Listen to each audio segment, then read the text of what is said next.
Good evening and welcome to tonight's Education for Justice keynote address. I would like to thank you all for being here with us. We're honored to have Captain Brenda Berkman, a retired firefighter in the New York City Fire Department, here with us tonight. My name is Mike Allison. I'm the coordinator of the Education for Justice program here at the university and a professor in the political science department. As many of you know, the 2011-2012 academic year marks the 10-year anniversary of the terrorist attacks in New York, Pennsylvania, and Washington, D.C. As a result, we've asked you to follow us on this journey this semester to study and to reflect upon the events of 9/11 and what's gone on in our country and around the world in the last 10 years. We started off in the fall semester with Professor Gritano's trip down to the New York City Museum and the 9/11 Memorial, right, where we had students visit Ground Zero and the area around it. In this spring semester, we've brought in guest speakers, films, faculty-led discussions to think more about, what happened in New York City on 9/11, what happened in Washington, D.C., and how the events have affected us personally, but also academically, and in terms of what we study as professors, what we study as students, right? So we've asked you to think about those issues with us this semester. We hosted Brian Turner, a soldier poet who had returned from Iraq, who talked about the soldiers who went to Iraq after 9/11, what soldiers came back as, and told us stories about some of those individuals who never returned. Right? We also had Dr. Karen Greenberg from New York City, Fordham Law School was here, who challenged us to think about how we treat others in the so-called war on terror, how we treat Americans and non-Americans alike. Right? As we've seen, we've had several failings in the last decade that we haven't quite come to grips with. We have also, in recent weeks, talked a little bit more about some of our soldiers who have went to Afghanistan and looked at some of the difficulties that American troops faced in a country they knew nothing about, a people who we knew nothing about, and a people who, really knew nothing about us, right? And, this is, again, unfortunate, 10 years after the terrorist attacks of 9/11. I think about what Brian Turner said about a month ago. He said, we're 10 years into this global war and none of us know how to say friend in Arabic. Right? We just haven't thought a whole lot about who we are, trying to come to grips with what was done in New York, Washington, Pennsylvania on 9/11, and what has gone on really throughout dozens of countries around the world, right, including our own. Tonight we return to New York City, right, a place that many of us still call home. Right? We're happy to have Captain Brenda Berkman from the New York City Fire Department here with us tonight. Captain Berkman served in the recovery at Ground Zero, but she was also at the forefront of many social issues in the United States for at least 2 decades prior to the events of September 11th. In 1982, she won a federal sex discrimination lawsuit that resulted in the FDNY, the Fire Department of New York City, accepting its first female firefighters. Right? After 25 years in the FDNY, Captain Berkman retired in 2006. Throughout her entire career and even into her retirement, she's been an active firefighter recruiter and involved in training of future firefighters. She was a founding member and former president of the United Women Firefighters, which promotes the interests and the welfare of female FDNY firefighters. She has also held leadership positions in national women's firefighters organizations. Captain Berkman's received numerous honors and awards throughout her career, including serving as a White House Fellow. She was the first professional firefighter to be awarded this prestigious Leadership Development Fellowship in the history of the program. Right? She's been profiled in several books and articles and was recently among the women firefighters profiled in the PBS documentary Taking the Heat that we screened here last week. So I'd like to invite all of you to join me in welcoming Captain Berkman to the University of Scranton.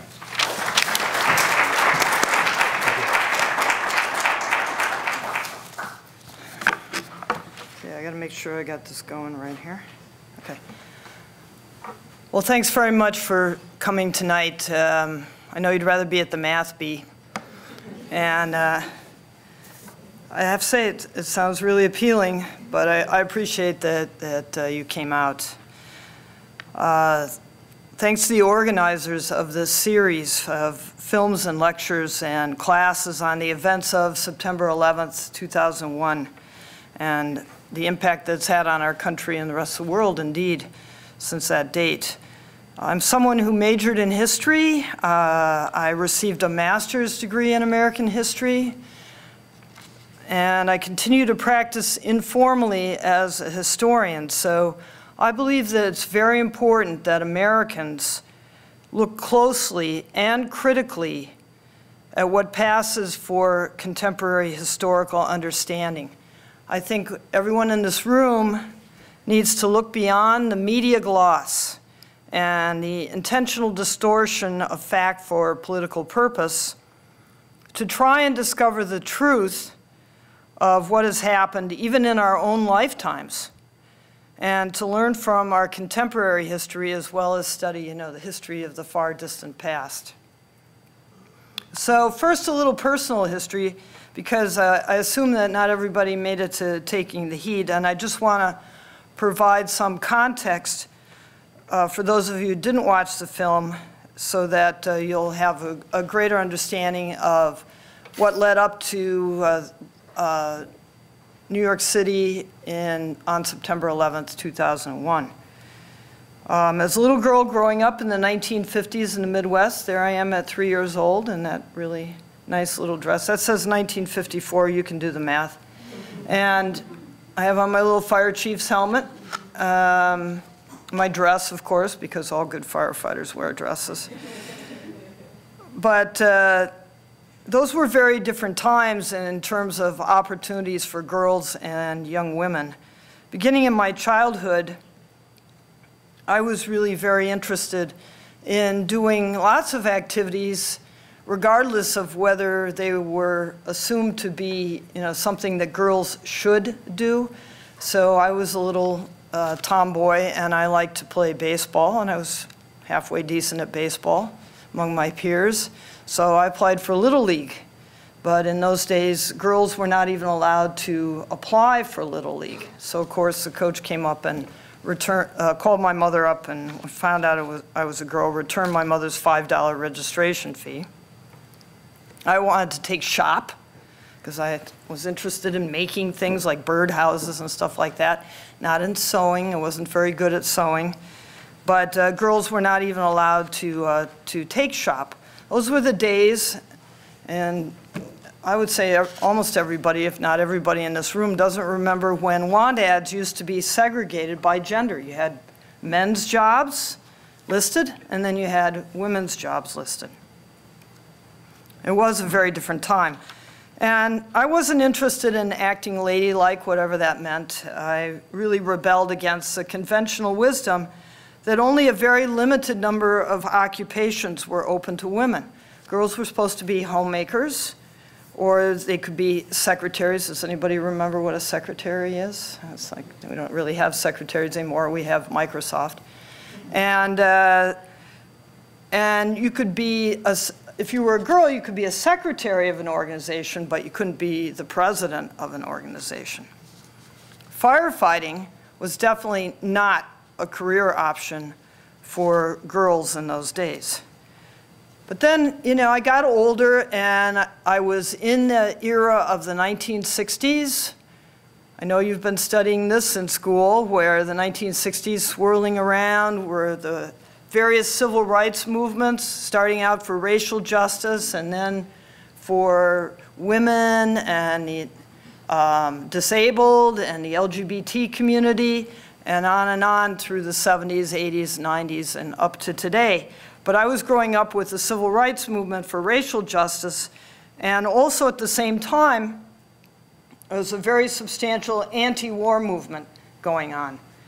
one might say an anti-draft movement, because my peers, my age group, were all being drafted and being sent off to Vietnam, and many of them did not agree with our company's policy over there. So that galvanized, those two things galvanized a lot of young people of my generation to question the foreign policies of this country, and helped us to develop a really strong sympathy for the underdog, and also a belief that young people, people your age group, most of the people in this room, and individuals in general could have a very positive impact on their communities. So that's how I came out of my college years. But like most college students and young adults, I really strove to fit in. I had student loans to pay off. I needed to get a job. My parents thought, you know, what are you doing in college? You got to go out and get a job. So I graduated college, and then I went on to graduate school, and then I moved to New York City to attend law school because I was still interested in trying to work for social justice, and I thought, perhaps somewhat mistakenly, that law was a good venue for that. So even though by the 1970s, millions of well-educated young women like myself in those days were entering law and medicine and journalism and other occupations that had been very male-dominated up until the 1970s, but they were white-collar professions.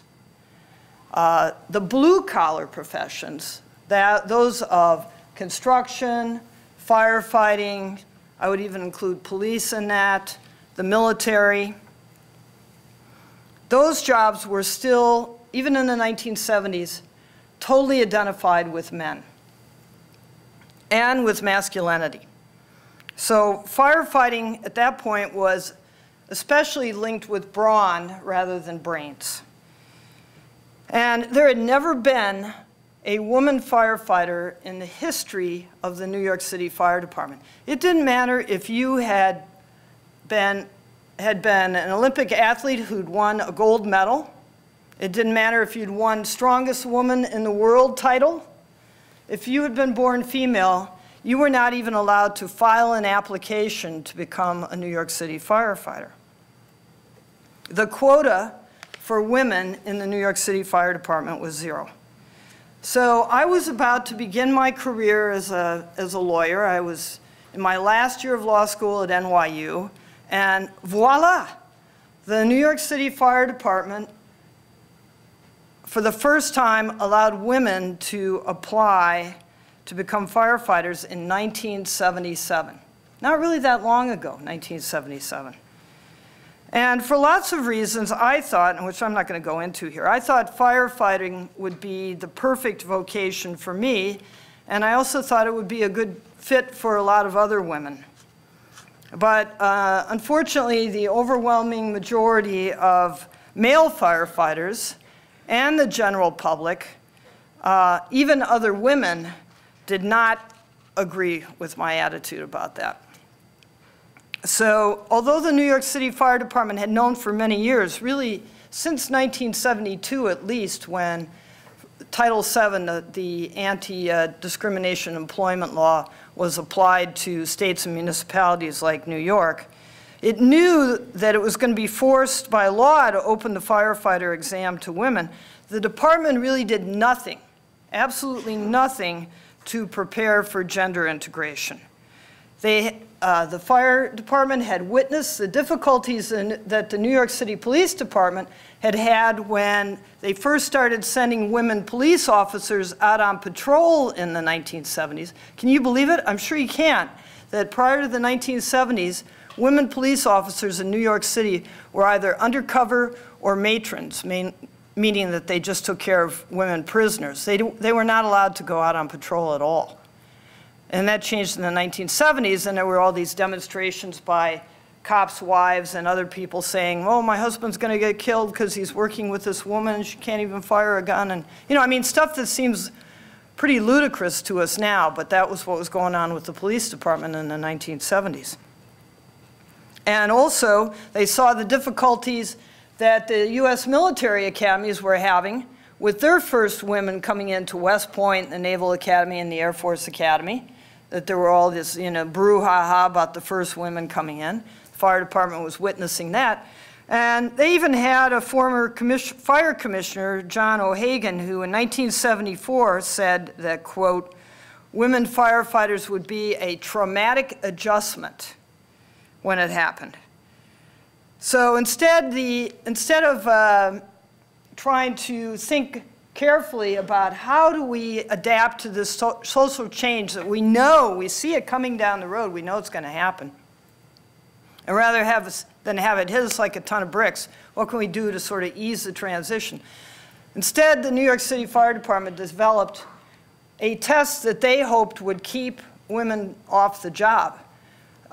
They developed a physical test, which was, in the description of the civil servant who was responsible for administering the test, the hardest physical test that the New York City Fire Department had ever instituted for a firefighter to become a firefighter. And of course, that's the test that they used when women were first allowed to apply. Now, I'd been reading the newspaper accounts of how women would have to be some kind of superhuman, Hulk to pass the new test. But I was trying not to be discouraged by that. I continued training very hard to pass the physical portion of the exam. I was running a lot. I was a marathon runner at the time. I was a pretty good marathon runner in those days. I was lifting weights, and I was doing whatever I could to try and simulate the physical test at my home. For instance, I carried my ex-husband up and down the stairs on my shoulder. So then, 1977, I passed the written exam. I was, about 500 women showed up to take the written exam out of tens of thousands of men. About 500 women show up. And almost every woman passed the exam, so we had about 500 women that passed the written exam. But of that number, partly, at least in due to the very negative publicity that we were reading all the time, only 89 women showed up to take the second part, the physical portion of the exam, the new hard physical exam. And so you got these 89 women, they show up in 1978. And I'm not going to go into great detail what happened to me and many of the other women applicants of that 89 when we showed up to take the physical exam, but try and imagine yourself as one person in a group of the opposite sex, totally hundreds of the opposite sex, and you're the only woman in these hundreds of men that's taking the test at a time. Needless to say, there was a real goldfish bowl effect, and also the monitors who were administering and scoring the test were not particularly happy to see you. So at one point I looked at my score, and my score had been misscored. I had not gotten credit for something I had done. I had to get that corrected while I was going along. And the events themselves were pretty stupid. Things like a standing broad jump, hanging from a chinning bar with your arms bent so that for a certain amount of time, and you got more points for however long you could hang there for a minimum amount of time to pass, and then points beyond that. Well, how can you tell when a person's arms are not bent anymore? It's really hard. Is it bent now? Is it bent now? And I don't know, all kinds of stupid stuff. So I go through the test, and I failed the test. One of the things I failed was I could not run up and down 3 flights of stairs in, I think it was 1 minute and 10 seconds or something like that, with a 120-pound duffel bag on my shoulder. I had practiced it, but I had a great deal. The duffel bag was very unwieldy. First of all, rescuers do not run up in buildings with people that they are rescuing. And secondly, they don't put them on their shoulders, because that is putting them up in the heat and smoke, and that hurts them. So we drag people when we rescue them, or we drape them over ourselves, but we don't throw them up on our shoulder like a duffel bag and run up and down steps with them. And we certainly don't run on steps with them. In any event, this is the kind of stuff that went on, and I failed the test. And every other woman that took the test failed the test. And I thought, how crazy is this? There's got to be one woman in the city of New York who's fit to be trained as a firefighter. How can they, use this as a selection device when all these things are not job-related that they're asking us to do, and they discriminate against a protected class, namely women?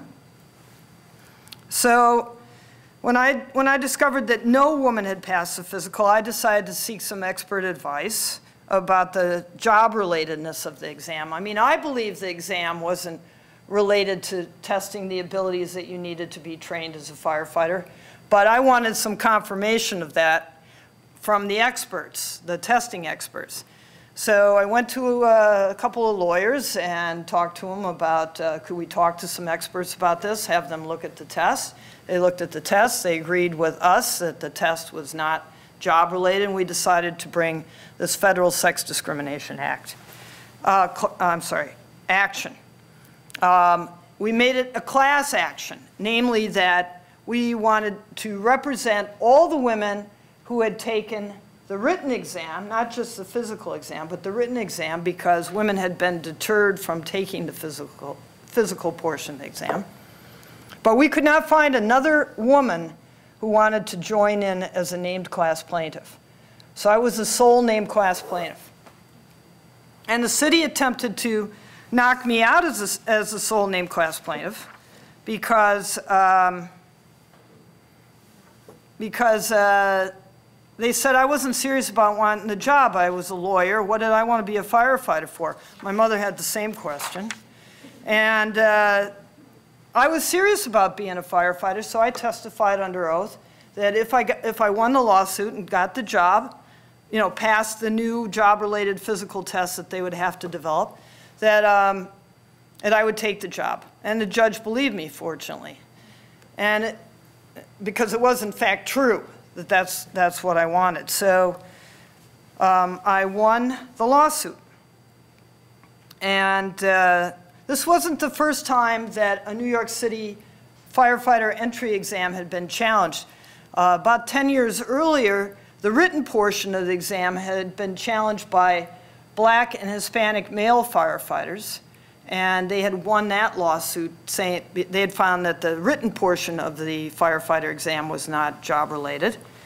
But all this was creating a climate among white men of anger towards these groups who were now trying to enter the department by supposedly lowering standards. This was a big argument.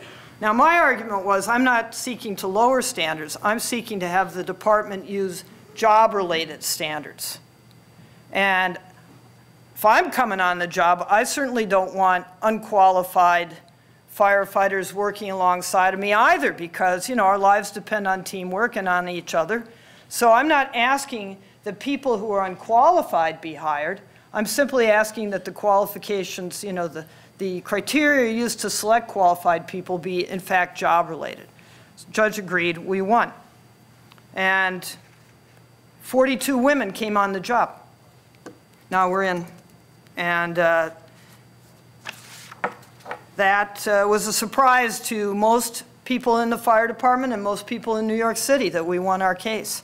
Because it seemed to people at the time, maybe feminism had gone a little too far here. It's okay for women to be lawyers and doctors, but when it comes to doing something really brawny and heroic like firefighting, maybe they're just not up to the task. We hope to prove differently. And so they didn't take these guys, but they took a bunch of incumbent, this is really old, you're supposed to laugh at this point. They took really old, whoops. They took male firefighters who were already on the job in New York City, and they developed a new standard using those male firefighters that the women applicants had to meet. And when we passed that new test, the 42 women went into the academy. And that's when the really hard work began. Although hazing and harassment was always part of new firefighters coming on the job, the men, as a traditional treatment of new firefighters. That hazing of new men was always accompanied by a mentoring process. That's basically how you learn the job in the New York City Fire Department. An older man would take the new guy under his wing, and he would teach him stuff. Well, the women firefighters, most of them, if not all of them, received only the harassment part. We didn't get the mentoring part. We got the, the stuff that really was intended to make us quit. And some of the men did things that were really beyond the pale, things you couldn't, I certainly couldn't have imagined from, America's Bravest there. They did things like I had death threats phoned to my home. One guy actually, you could hear the firehouse dispatcher in the background. He was calling from the firehouse when he left a message on my answering machine saying that, I should die and not be in the fire department. And then there were all the written threats that came. And then some guy threatened to shoot me if I did a speech that I was scheduled to do. There was tampering with my protective gear. They drained my air tank. And they refused to talk, my male coworkers refused to talk or eat with me. Keep in mind, I'm the only woman working in my firehouse, so I'm all by myself there in terms of having no support from other women. I had a lot of pornography sent to my home and plastered all over the firehouse. I was sexually assaulted and I had other kinds of physical threats. And then there was just this unrelenting verbal harassment and lots of unfair assignments. So, this is me in my second firehouse, and that's pretty much how I spent the first 7 years of my career. That's not to say I didn't have support from male firefighters. I did, but for the most part, I was not being treated in the same way as my male colleagues. So even wearing this uniform, which for most firefighters contributes to their identification as insiders. We're part of what the public regards as an elite group. We're the civil service special forces, if you want to say. And, I'm very, very proud to wear this uniform. But even wearing this uniform constantly reinforces my outsider status. I mean, I get called sir all the time because people look at me and they see the short hair and they see the uniform and they assume that I'm a guy. I get asked to leave the women's bathroom. That didn't happen when I just used the University of Scranton, but it happens, fairly often. And even up until the last day of my career, and even now that I'm in retirement, people say to me, when I tell them if I was a firefighter and fire officer for 25 years for New York City, they say to me, well, what did you do? Did you answer the telephones? And I'm like, no. And then they want to know, did I actually go on the fire truck? Did I actually go to fires? Well, yes, I did do that for 26 years almost, and for most of that time, I was the first one in the building because I was operational practically the whole 26 years of my career. So, men don't have to answer those questions, frankly. If they're in the uniform, they could be on light duty. They could be doing an administrative post, but everybody assumes that they're doing the operational stuff. Not so with the women. Now, no matter what I did to fit in, it didn't matter. Here I am winning the women's division of the police fire race. They booed me when I won. And, I tried very hard. I went and I got a degree in fire science, a master's degree in fire science. I took classes like crazy. I worked out like crazy. I'm a shadow of my former self, by the way. And, it didn't matter what I did really to try and prove that not only did I love the job, but I was a capable firefighter. This is me coming out of a building, a civilian snapped this. Me and my inside team, we just pulled a guy, an unconscious man, out of a fire. We just saved his life. I mean, that's what we did. And I was part of that. And, you know, I was part of the team. So, but that, you know, for some people that was never enough. It really was never enough. Even when I was chosen as a White House fellow, here I'm with former President Clinton, who has a great love for firefighters, as it turns out, that in effect was also somewhat a confirmation of my outsider status, because I was selected at least in part because of the fact that, you know, I was unique as a woman in the fire service. So instead of like sort of withdrawing into a shell or the bottle or whatever, I decided, you know, we've got to come up with strategies to make the voices of people who are not heard in the fire service heard. You know, we need to have organizations that advocate for women and other minority groups within the fire service, whether they're people of color or the LGBT community or whatever, whoever. So since none existed, I thought I'd found some. So I founded one in New York, and then I became very active in the international organization. And I applied for a lot of positions on national committees that had never had a woman on them before, and surprise, I got them.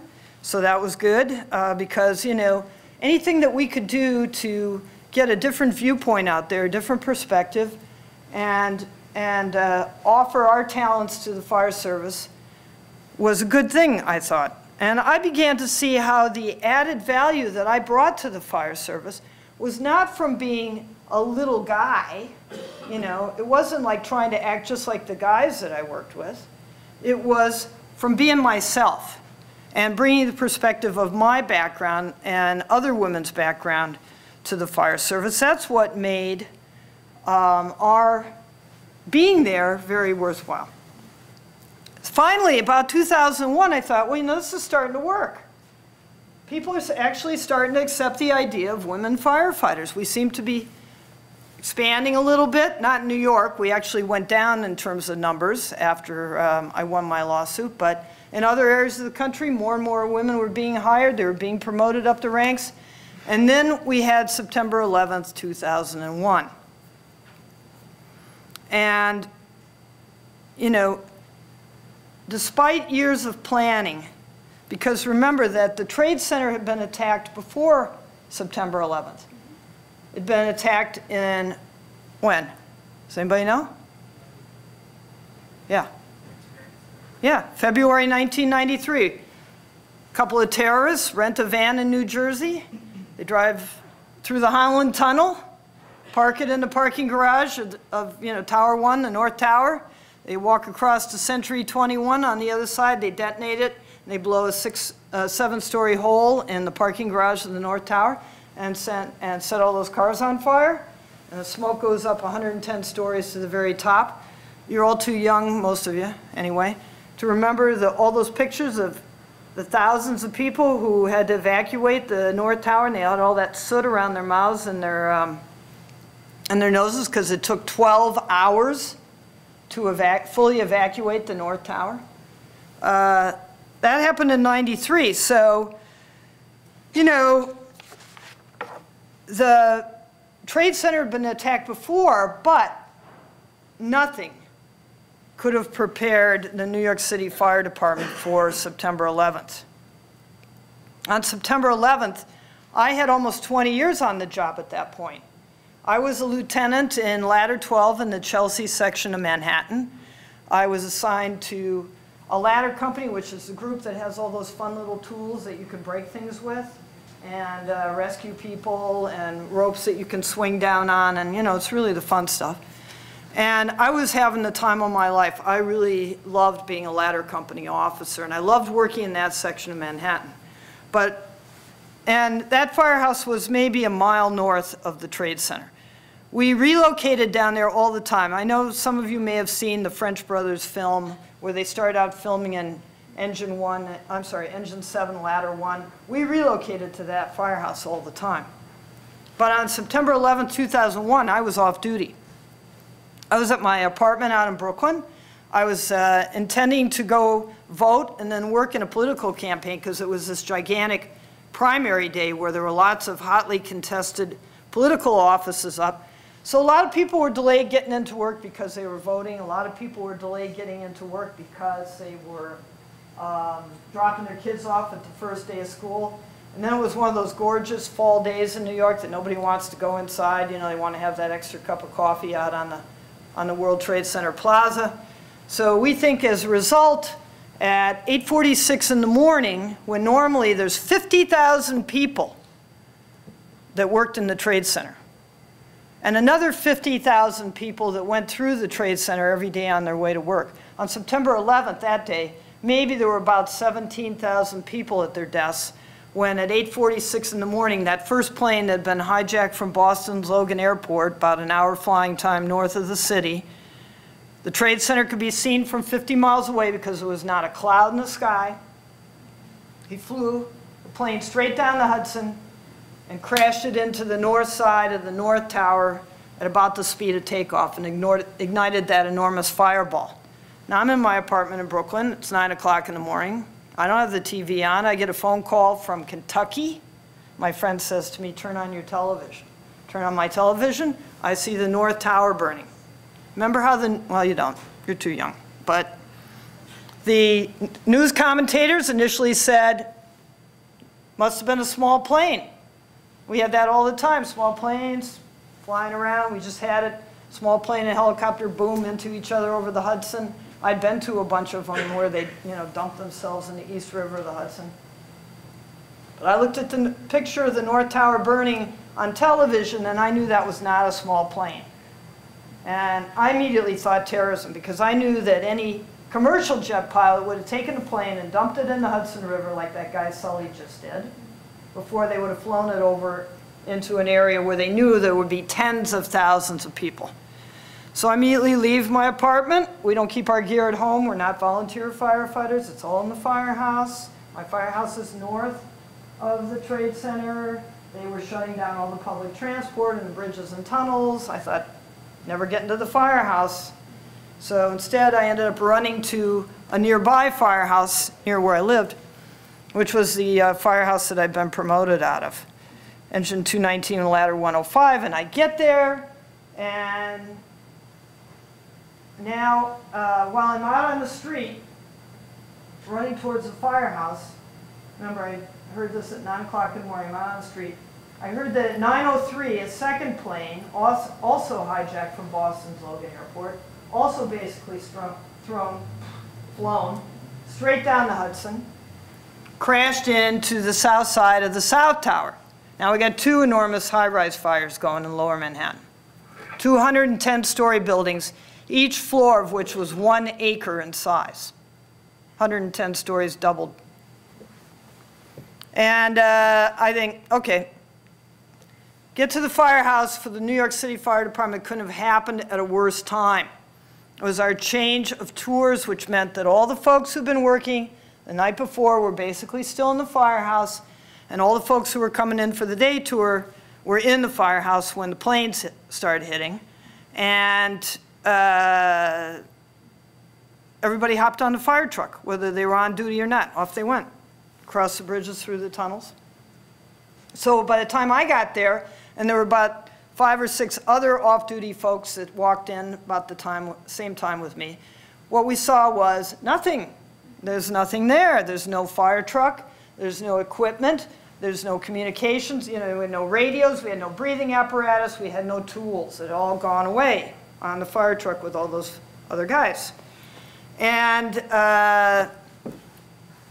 we're trying to figure out, how do we get to Manhattan? Because they're not going to let us across in a private car. The cops have closed all the bridges.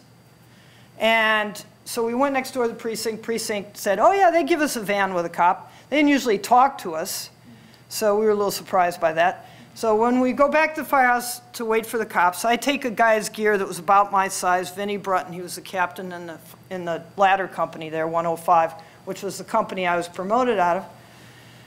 I put on Vinnie's spare set of gear, and we're waiting for the cop, and we're watching this on television like the rest of you. And at 9:59 in the morning, 56 minutes after it was hit, the second tower, the south tower, comes almost straight down.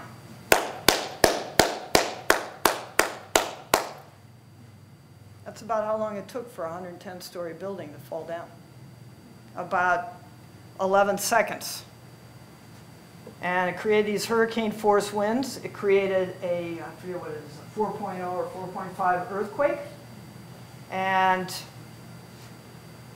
it created a dust cloud that went out 15 miles. So South Tower comes down. A lot of the people at the site afterwards said to me that they had no idea that the South Tower had fallen.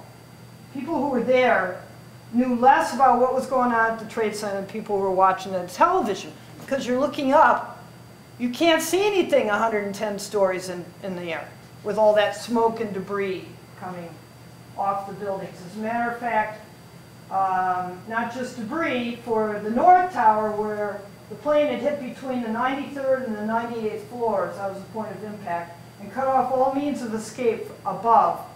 People started jumping, of course. And the first firefighter killed on 9/11 was killed when he was struck by a jumper from the North Tower. The second plane hit between, the South Tower hit between the 73rd and the 78th floors, a little lower down. And there was one staircase that we think as many as 20 people got out from above the point of impact. But the North Tower, nothing. They couldn't get out. So the van shows up just as the South Tower has fallen. We hop in the van. We start across the Brooklyn Bridge. And what do we see? We see 8 lanes of the Brooklyn Bridge, 4 lanes going from Manhattan to Brooklyn, and 4 lanes going into Manhattan. And normally, that is bumper-to-bumper traffic going in because it's rush hour still, pretty much. And on our side, the inbound side, we were the only vehicle on the bridge. On the outbound side, going towards Brooklyn, wall-to-wall people, many of them covered in dust, because they were trying to flee lower Manhattan. And some of those people were undoubtedly injured, but you didn't see people pushing and shoving. They were helping each other across.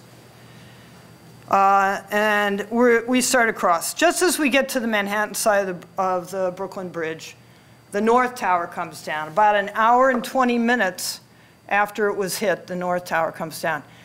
Nobody in their wildest imagination could have thought that 210-story buildings would fall down in less than an hour and a half.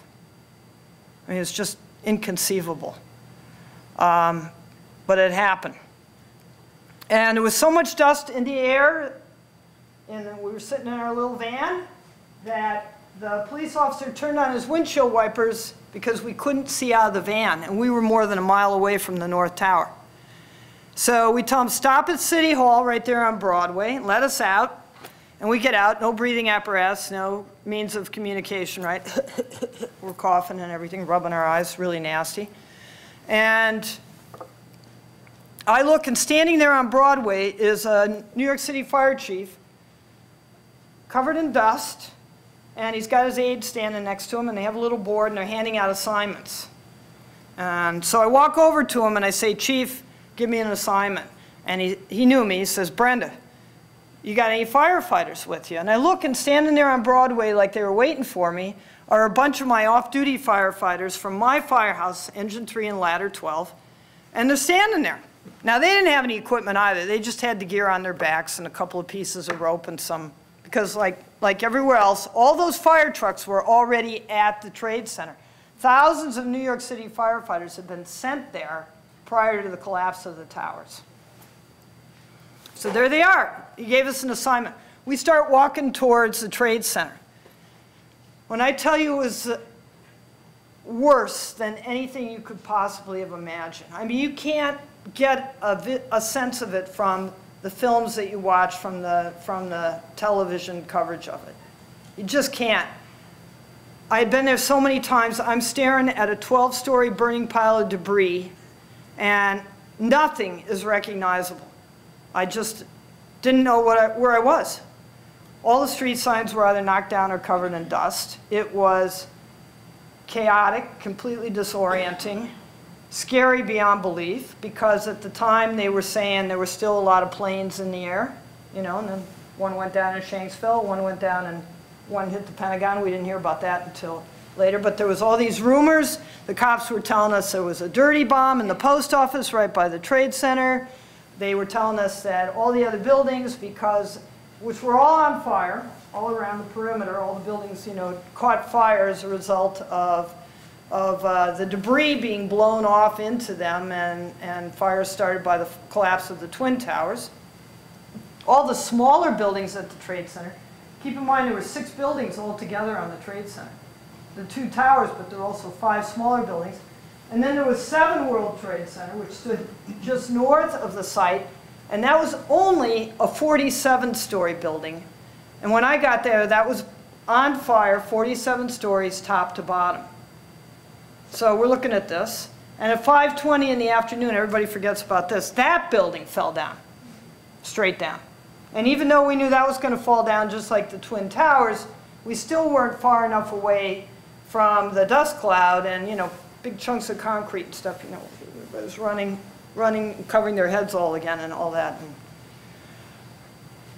And so all the water mains were busted. We couldn't put water on the fire except for what we could pump out of the Hudson River and basically pump it through a half a mile of hose to the Trade Center site, the west side, and try and put out, you know, cool the fire down, fight the fires in the buildings all around that were on fire, and look for people at the same time. But the fires burned for over 6 months at 1,000 to 1,300 degrees. Keep in mind that the Trade Center was all compressed. It was 12 stories above, but all those 110-story buildings were compressed down into 7 stories of the basement, down to bedrock. And so the fire was initially so hot that you could not, if you were near the pile, you had to keep lifting your feet because the heat would burn through your boots. So we started doing what you see people did after the tsunami in Japan, they did in Haiti, they did after Katrina. You know, you're looking for the people who are on the top of the rubble pile first and pull them off and then start dealing with, you know, anybody who's, that you can get at with your limited resources. So we started doing that. And we walked over and we found our fire truck, which was of no use to us whatsoever because it had been completely stripped of all tools and we couldn't get it started. There was so much dust blown into the fire truck's engine that until it was properly decontaminated 18 months later, every time we turned on the heat or air conditioning system, we had Trade Center dust blow down on top of us.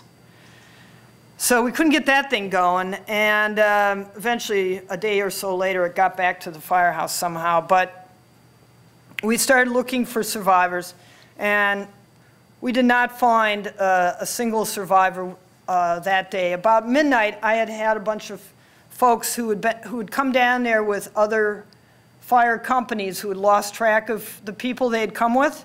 And so they glommed onto us, and some of them were like sort of out of their minds and everything. And some people had injuries, and I thought, you know what, we got to go back to the firehouse and figure out what's going on. Initially, thousands of firefighters were listed as missing. I was initially listed as missing.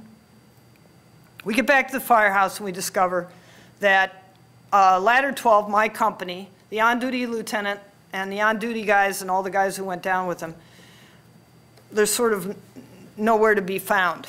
Turns out one was in a hospital in New Jersey. A lot of people had run to the river or been taken to the river and put on boats and taken to hospitals over in New Jersey because that was considered to be safe.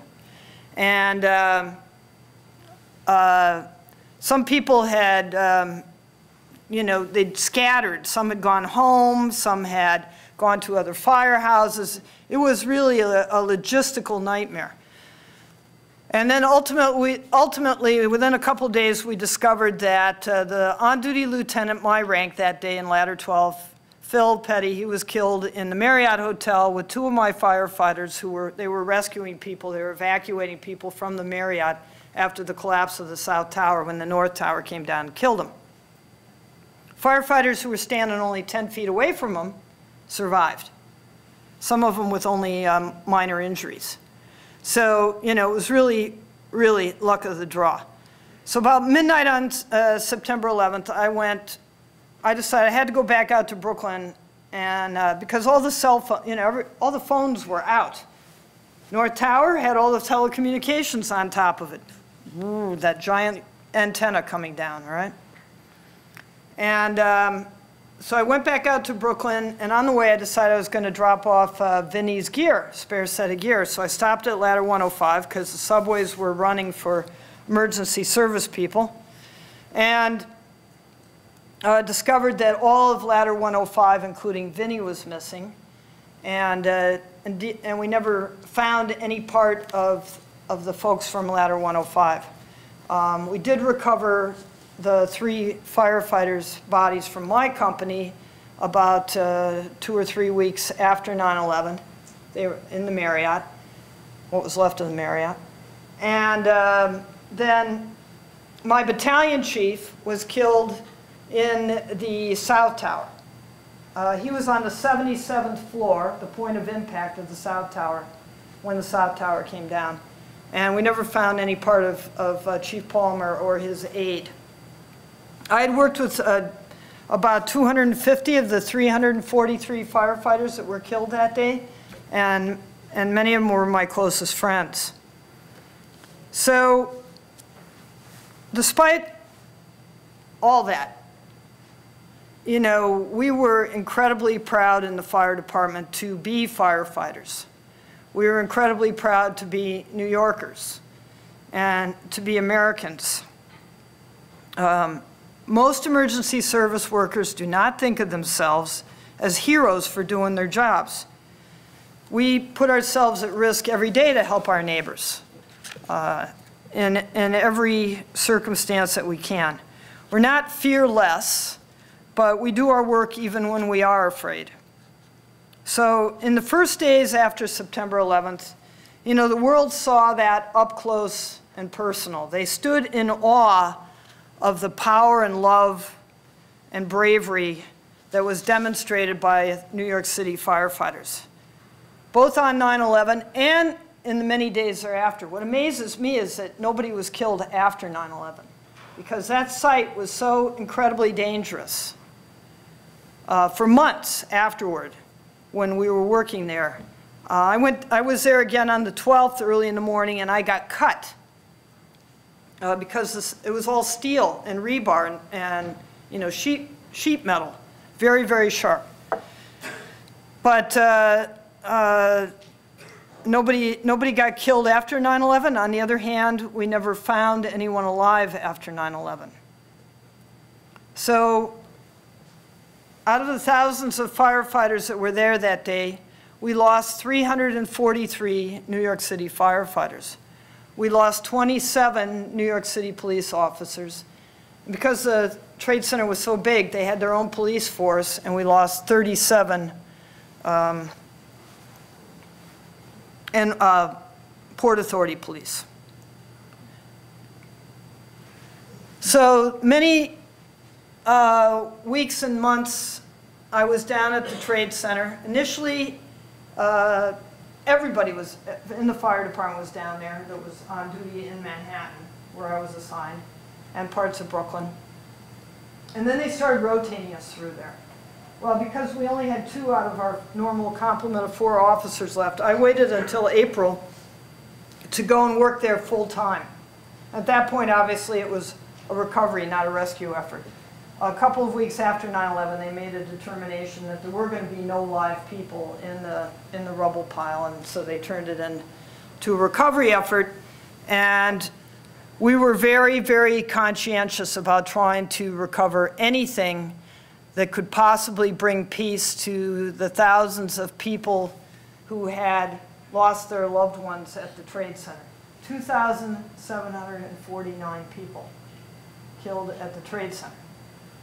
And of that number, we recovered about 20,000 remains by going through that huge rubble pile. Keep in mind, 12 stories up, 7 stories down, all squashed together.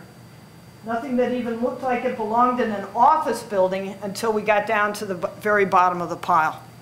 It was all just powder and twists and stuff, and burnt up stuff. In any event, we looked through everything to try and find any remains and give peace to anyone. We found about 20,000 remains by going through all of that by hand. And then it was gone through again out at the Staten Island landfill. Of the 20,000 remains, we've identified about 10,000. Of that number, only about 1,000 of the almost 3,000 people have been identified. So there's a substantial number of people who have not ever been identified. The women rescue and recovery workers did their patriotic duty at Ground Zero and the Pentagon and in the armed forces and all over the country, really, right alongside their male comrades. The women did each and every task that the men were doing in those sites, every task. These were the women who, in the frenzy of the media attention to 9/11, again, most of you are probably too young, but Nightline was running a program on 9/11 every single night for about a year, I think it was. There was absolutely no coverage of women firefighters, women police officers, women rescue workers. We had stories about the dogs, the search dogs. We had stories about folks who were riding their bikes across country to honor the people who were lost. But we did not have stories showing women in a heroic and rescue and recovery role. We had the New York Times that was writing columns about the return of the manly man, referring to male firefighters as the new cultural icons, put on a pedestal and, elevated to heroic status. We had columns by right-wing pundits who argued that the fact that no women firefighters were killed down there at the Trade Center was proof that women could not and should not be firefighters. Now, statistically, we were less than 0.3% of the entire force. More than half of all the active duty women firefighters were at the Trade Center on 9/11. But just through luck of the draw, none of us were killed. But people were citing the fact that none of us were killed as proof that, in fact, we were not firefighters. I'm here to tell you that the reality is that women were at Ground Zero as heroes. They were there since the first minutes of the attack, and they stayed. They put themselves in harm's way that day and the many days thereafter. There were countless women EMTs, New York City police officers, Port Authority police officers, emergency workers that responded immediately from other agencies and other departments. 3 uniformed women lost their lives on 9/11. They were Port Authority Captain Kathy Mazza, NYPD Officer Moira Smith, and EMT Yamel Marino. Many more women were injured trying to save others, women who literally had to have pieces of buildings removed from their bodies, women who suffered broken bones and other injuries requiring hospitalization. Within hours of the first plane hitting, Ground Zero was flooded with other women emergency workers and volunteers, women from outside of New York City, who came from all over the country as part of search and rescue and other firefighter teams. Women nurses and doctors, women construction workers, women chaplains, military women, Red Cross women, women volunteering and working in every capacity every minute of those first days and weeks. Women continued to work at Ground Zero. Women and men worked together as one desperately searching for any sign of life.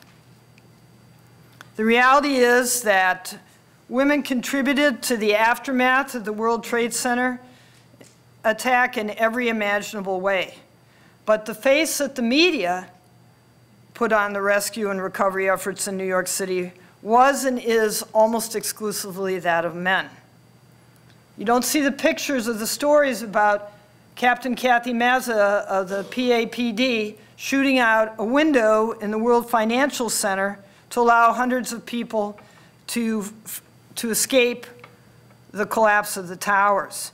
You don't hear about police officer Moira Smith.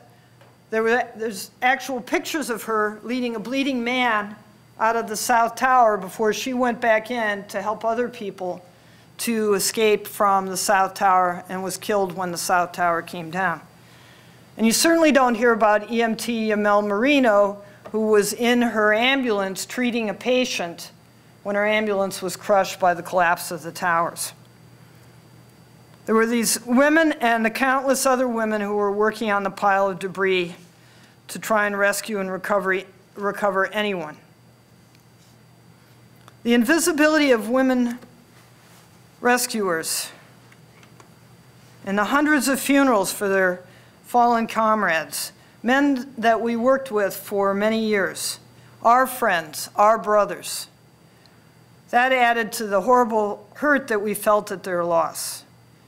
At almost every funeral we attended, the mayor, the cardinal, the fire commissioner, almost every eulogist, except of course when we ourselves were the eulogists, as I was for one of my firefighters, those eulogists, they talked about the men and the brothers that were our co-workers.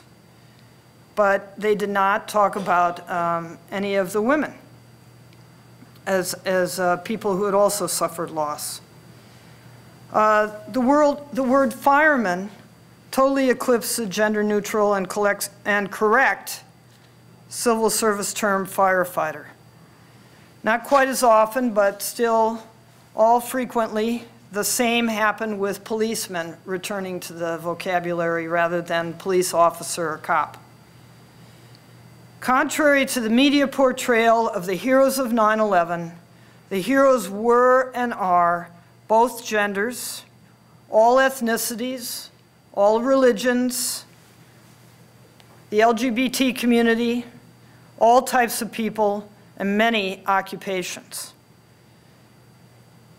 Women first responders had become invisible. They'd become the erased, the disappeared, the ridiculed at the same time that our male counterparts were being elevated as America's heroes. So when that happened, I started getting phone calls from women firefighters from all around the country saying, "What's going on out there?" Some of them had flown at their own expense out to attend our funerals as a mark of respect. I said, "What's going on out there?" Because there's absolutely no recognition that women have had any role in the rescue and recovery effort in the media. And I really felt that there was a need, and somebody had to step up and try and organize women first responders to be spokespeople to explain that, you know, we were down there, we were doing work right alongside the men. Why did I think that? You know, it wasn't for any kind of self-aggrandizement. I had no particular interest. I had had a really rough time with the media the first time around when I came on the job, and I had no particular interest in trying to deal with them again, particularly at such a sensitive time as 9/11.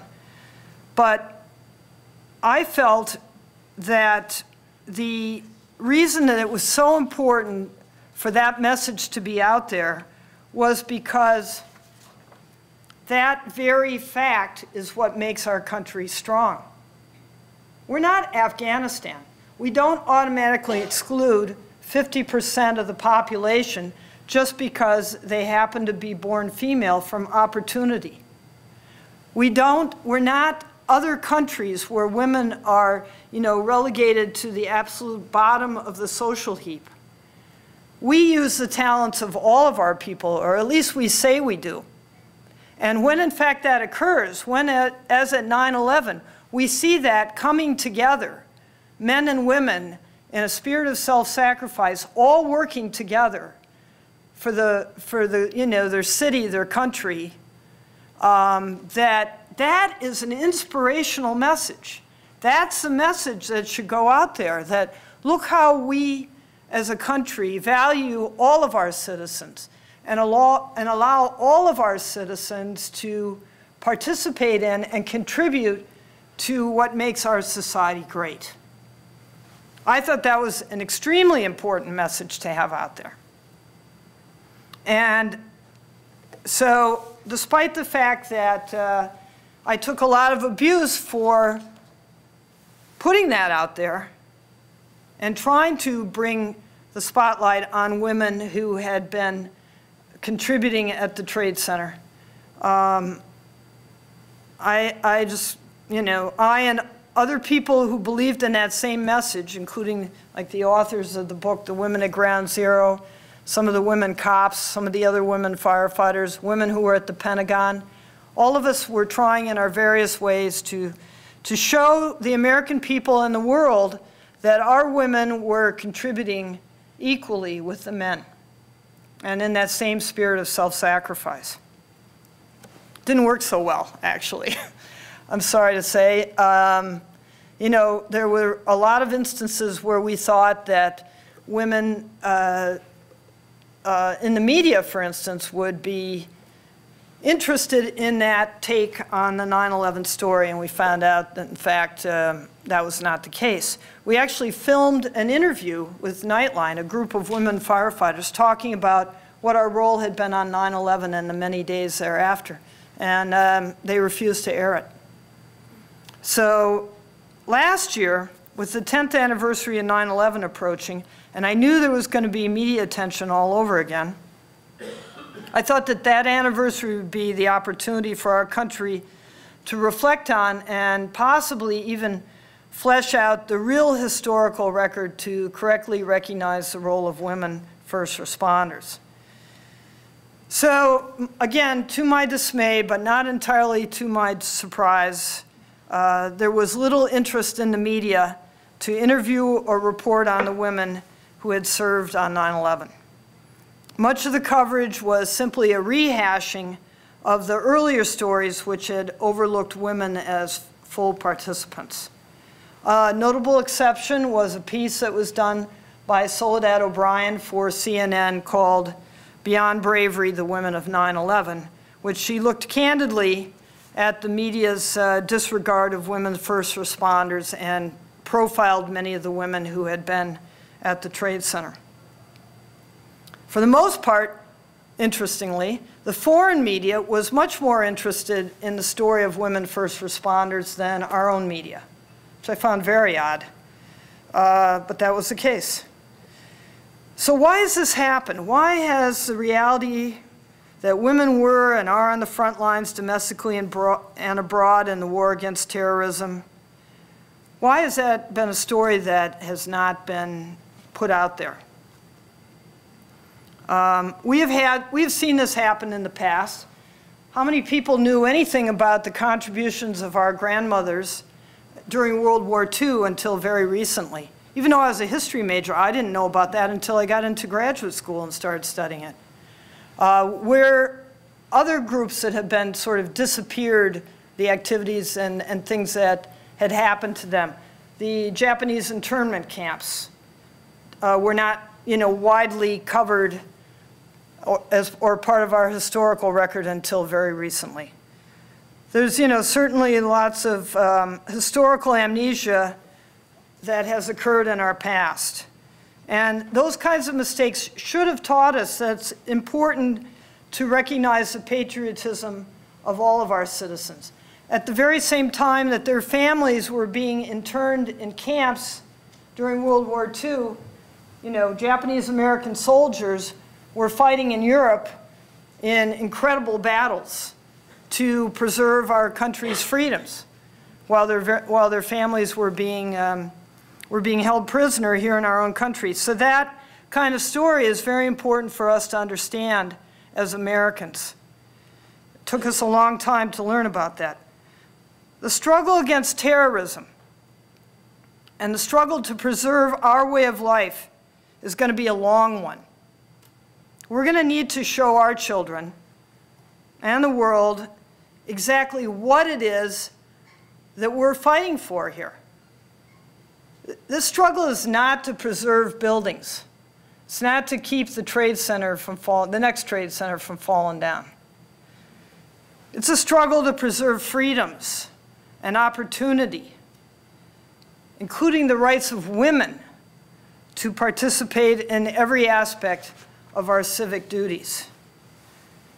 Everybody here, not just the women, the men as well, we all have to make it our fight to raise the profile of women in the struggle, not just to give credit where credit is due, to recognize the heroic struggles and sacrifices that were made by those women on 9/11 and are now being made in Afghanistan and Iraq and around the world, and every day in our communities where women police officers and women firefighters are protecting all of us. It's not just to give credit for that, but also to ensure that we don't make our American women invisible like the women have been made invisible in Afghanistan and around the world. The United States as a society is better than that, or at least we should be. Women are firefighters. Women are patriotic. Women are heroes. And the heroism that was demonstrated on 9/11 and since is not just a matter of physical bravery. Your heroism, our heroism, means pursuing our dreams and keeping our commitments even when we're in turmoil, like after 9/11, even when we're discouraged, even when our country seems under attack. Heroism means maintaining our country's principles, that recognizing that a lot of the battles that we were fighting in the 1960s and 1970s have been started, that we've moved along, but those battles have not been entirely won. In this time of homeland security, we cannot lose sight of what our country's battle against terrorism truly stands for. That our country welcomes difference, that we take people with different backgrounds and different points of view, that men and women of all races and religions and lifestyles contribute in all areas of our country's responsibilities. Those are the principles that are worth defending. Thank you.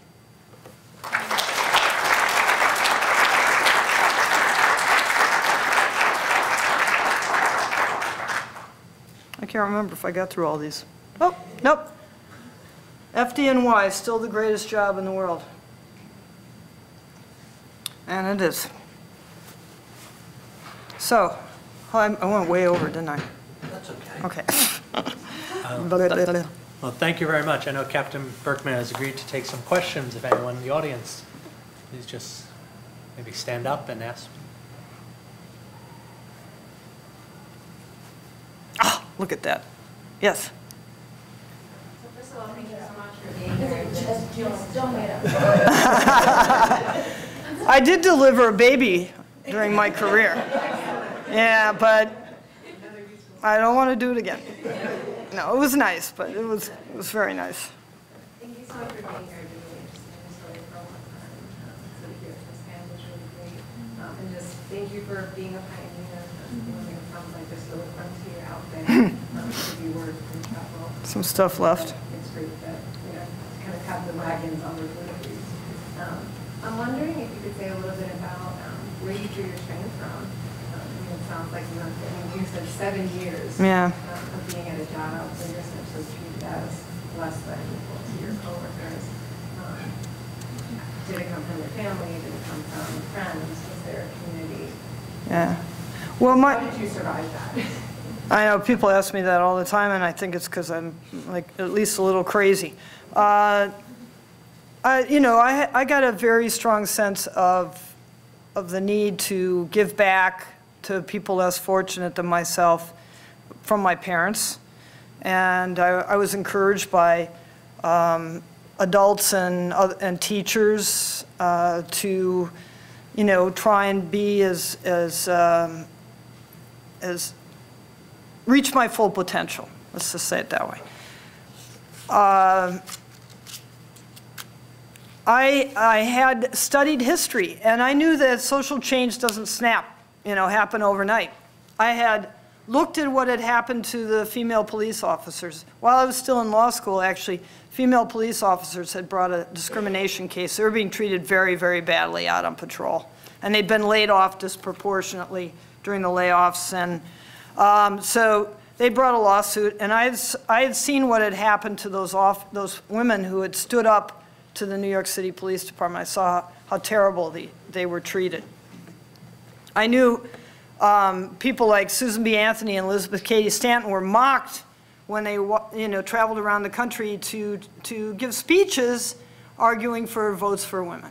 Women who were force-fed in jail.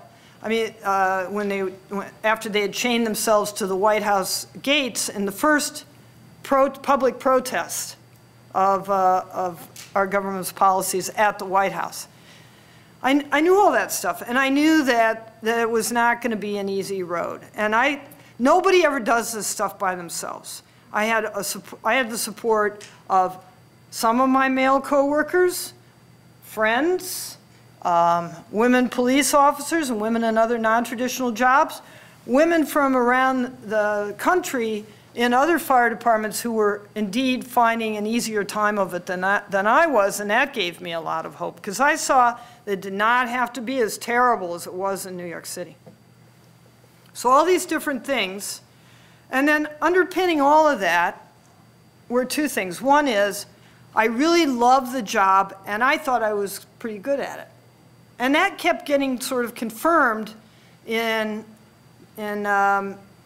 ways that reinforced it. You know, I got awards and yada yada, and I was moving up the ranks, and you know, nobody died while I was helping them at fires or any of that. So I was doing exactly what I was supposed to be doing and what my male coworkers were doing. So I enjoyed that. And the other thing was, I think after growing up as a little girl and just being told, no, you can't do that because you're a little girl, I had it. It took me many years to admit this.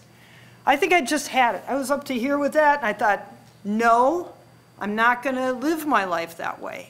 I'm going to do what I want to do, that I'm good at, and where I can help my community and make a contribution, and maybe even be a role model for other people, and not just little girls, but little boys too, and really make a difference in the fire service. I really think women have been a really good thing for the fire service in ways that I don't even have time to go into now, but the whole macho culture that I was trying to paint a picture for you in the beginning there, I don't know if I did a very good job or not. Listen, there are many good characteristics of that we typically associate with men that are brought to the fire service that are great. And then there are some that are not so great. But in any case, whether you're a man or a woman, if you bring a characteristic of yourself that you associate with your gender and you only do something because it reinforces yourself, your vision of yourself as a man or woman, that's a bad thing. That is a bad thing. Because you're not doing it because it's good for the job. You're doing it because you think you have to do that because otherwise you won't be a man or you won't be a woman.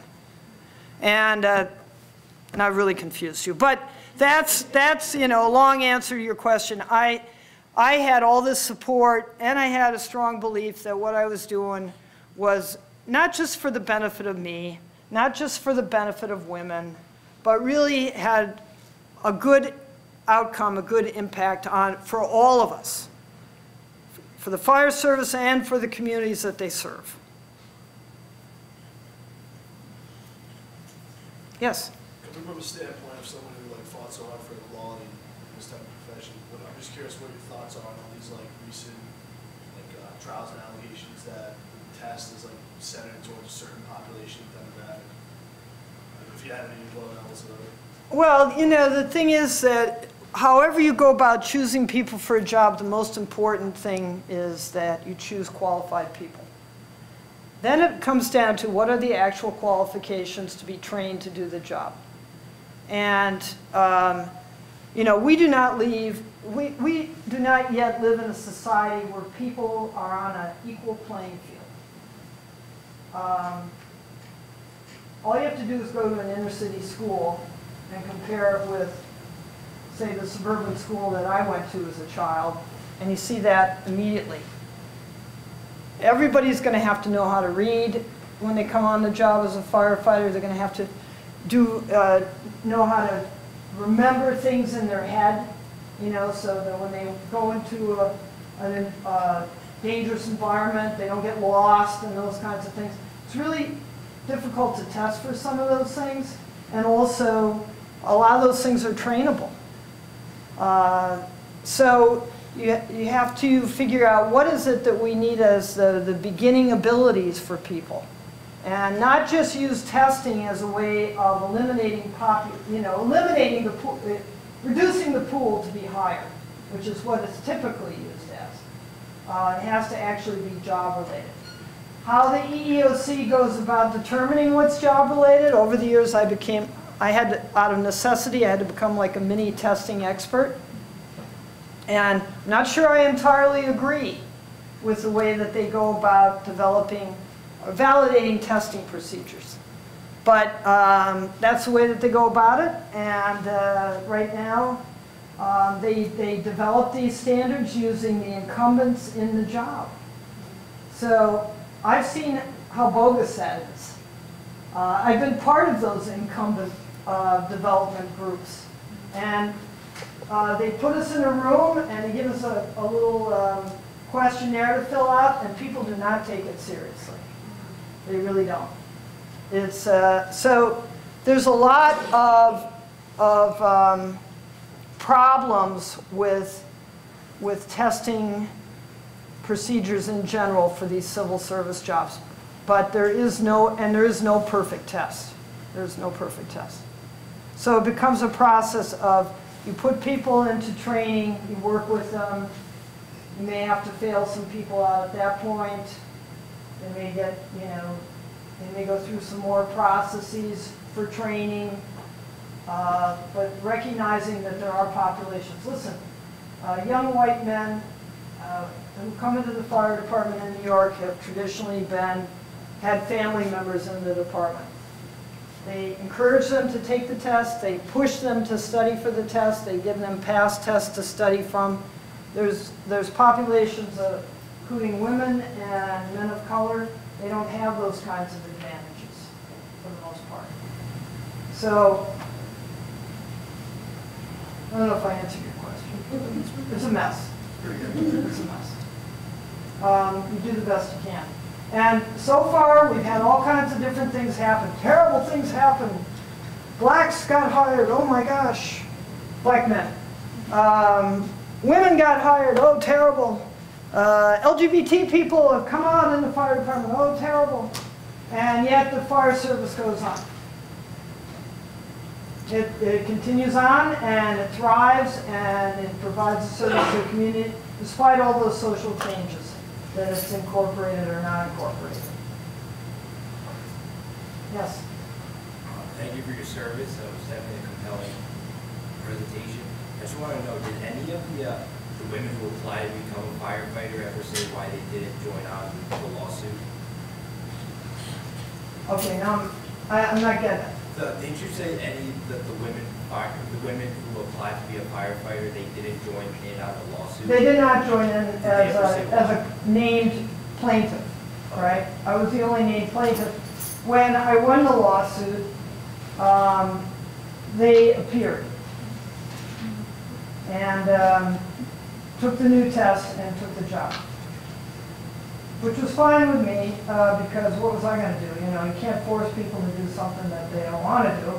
And I wanted more women around me. I did not, honestly, my lawyers and I, when we won the lawsuit, we didn't know if there would be a single other woman besides me who would want the job. And that was a little scary for me. That was kind of a scary prospect. So I was quite relieved when these other women appeared and trained for and passed the new test and went into training school with me. So that was a good thing. And you know, some of them got promoted. A lot of them put 20+ years in and served their communities. Yes. Thank you again for your service and most importantly for the struggle and not giving up on this. I do that for a living. I teach that for a living, and so I really appreciate that. The civil rights movement, which ironically set the pace, or at least provided the rationale, the moral and legal rationale for what you were doing. For the most part, students of the civil rights movement would say there was a fraternity. That the work of the civil rights the women in the civil rights movement were really kind of. We made coffee. Right.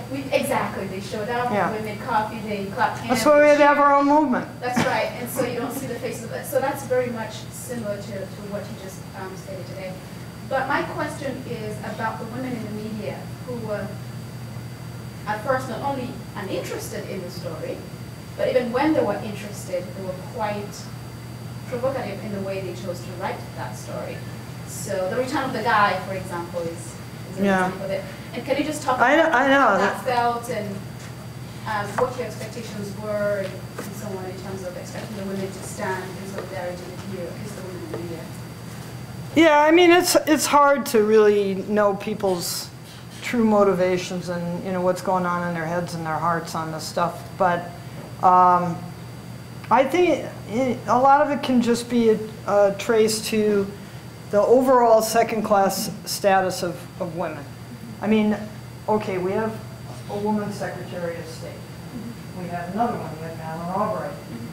We have women Supreme Court justices. But in the overall picture of things, we have these numbers of women who have risen into certain positions.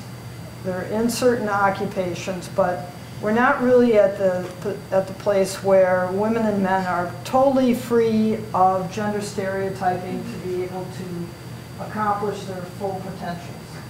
And I'm talking about men as well. They're as trapped by these artificial constructs of gender as women are. And so, you know, it's very hard to overcome that no matter what position you're in. If you're Hillary Clinton, you're still being treated in a sexist manner by the media, including other women reporters. Why do they do that? Some of them, I don't know. To prove themselves to the guys that they work alongside? I mean, there's definitely some of that going on. If you're, some of them, maybe they have what we call the queen bee syndrome. There's instances where, you know, women have come into the fire service, and rather than help in other occupations, rather than helping the younger women behind them, they say, well, I took a lot of blankety blank, and I know I'm in a Jesuit university. I'm being taped too. So, you know, I went through all that blankety blank stuff, and so you should too. Right. I thought the whole point of us going through that blankety blank stuff as the first women was so the next group didn't have to do it. Exactly. But unfortunately, you know, that's not the attitude of some people. And rather than, you know, opening the door for them, they've slammed it in their face or pulled the ladder up behind them. I just have never understood that. But that's you know, we had, because when we were assigned to firehouses, they put one woman in a battalion. So you almost never saw another woman at an emergency unless, of course, it was like a third alarm. And then there were zillions of people there. We had some women, they were so intimidated by the men that they worked with that they would not talk to other women when they saw them at emergency scenes. And we had some women who, they were being told by their male co-workers, you know, you're okay, you're good, you can do the job. That one over there can't do the job.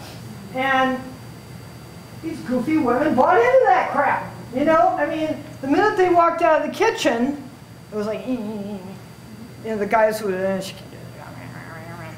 But they were bonding, they were identifying themselves with men. They had more identification, they tried to be little men. They tried to be more macho, you know, wilder, curse more, whatever, than the men were. Because that's the way that they thought that they would fit in. I'm not a sociologist, but there's been plenty of studies of the psychological damages done to tokens in any kind of social setting or employment setting. What people do to try and survive as a token in a workplace. And believe me, all the women firefighters did all that stuff, all that self-destructive, you know, stuff. After, years later, I had some women say to me, you know, I wish I had spoken up. I wish I had said things like you were saying, because I realized later on how much damage I was doing to myself by, first of all, trying to keep everything in, not speaking up for myself, not speaking up for other women, that, you know, didn't do me any good. I still really wasn't accepted. I still really, I hurt a lot. And I would have been better off if I had had the courage to say something about it. So, you know, I can't help but recommend that to you all, because but it takes a lot of moral courage to do that. And it's, you know, bravery is not all about physical courage. It's really about having the guts to stand up to, you know, your best friends and say, listen, I don't really think that what you're doing right now is that great an idea. I think you should leave that person alone, or I think, you know, we should welcome that person into our group, or we should help them out, or, you know, I know they're a little odd, you know. She's a lawyer. Do you really think she's going to be a firefighter? I don't know. Being a lawyer did not help me at all being a firefighter. With, you know, with my male coworkers made me immediately suspicious. But, you know, that's real moral bravery there. And I didn't see much of that.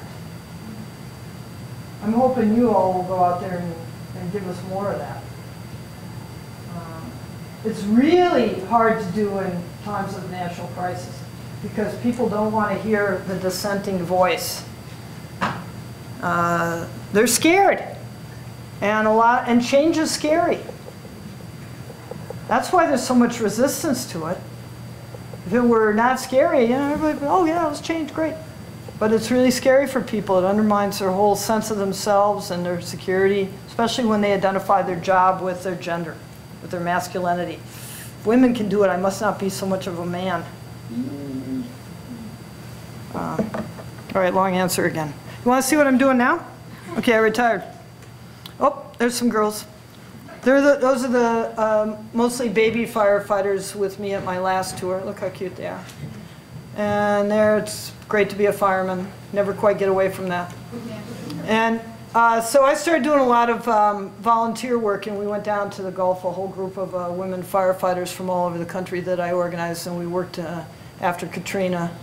And I'm going down again. There I am, my little outfit. And I'm also an artist now, so I'm a printmaker, which I love because I get to work with tools again. And so there I am making a print. And that's my self-portrait of 9/11 that I just did as part of a huge collaborative effort for the 10th anniversary. And so 13 other artists took that same print and they worked on top of it. And this guy, Bill's African-American silk screener, and the woman on the right that did that ghost-like figure, she's a Japanese printmaker. And then, you can't see that one so well, but I'm in there with a whole group of kids from a very, very remote island of the Philippines. Actually, no, that's not a remote island. That's outside of Manila, but a very, very poor community in the Philippines. And so we were over there doing some social justice work over there. That's how I spend my time there. Instead of running into burning buildings. Other questions? I think, the most important thing I can say to you is that, you have to pursue your passion in life. And you may face obstacles in doing that, but what's the number one regret that dying people were recently polled and said that they had as they were dying? And that was that they didn't live the life that they wanted to live. They lived the life that they thought other people thought they should live. And a lot of you are going to be going out into the cold, cruel world soon if you're not already out there. And you're going to face a lot of forks in the road.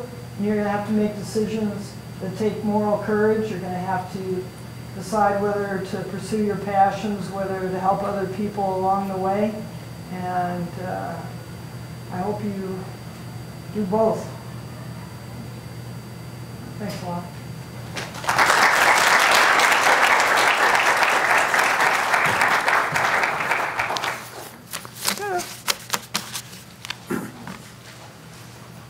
Are we done? Yeah, just a word or two. Oh, sorry. No, that's all right.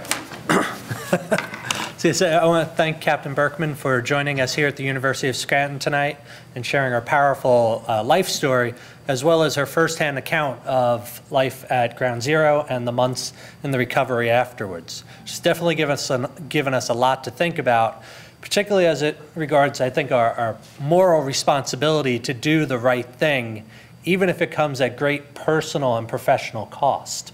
And also to just be a voice, as Archbishop Romero liked to say, a voice for the voiceless, right? For those who either have no voice or who are not in a position to use it, right? So obviously there are a lot of things for us to walk away from tonight with. So I want to thank you again and let everyone know that on Friday between 11 and 2 p.m. in the second floor of Naples, we have our annual teach-in on finding justice after 9/11. Come hear your fellow students share some of the work that they've been doing all year long on topics related to 9/11 itself, Afghanistan, Iraq. And next Tuesday night at 7 p.m. in Brennan 228, we have a film on Inside Islam, What a Billion Muslims Think. And it's more about, understanding what we think of the Muslim world and what Muslims here in the United States and around the world think about us here in Scranton, Pennsylvania. So thank you again, everyone, for joining us and everyone who helped put this program together. So have a good night.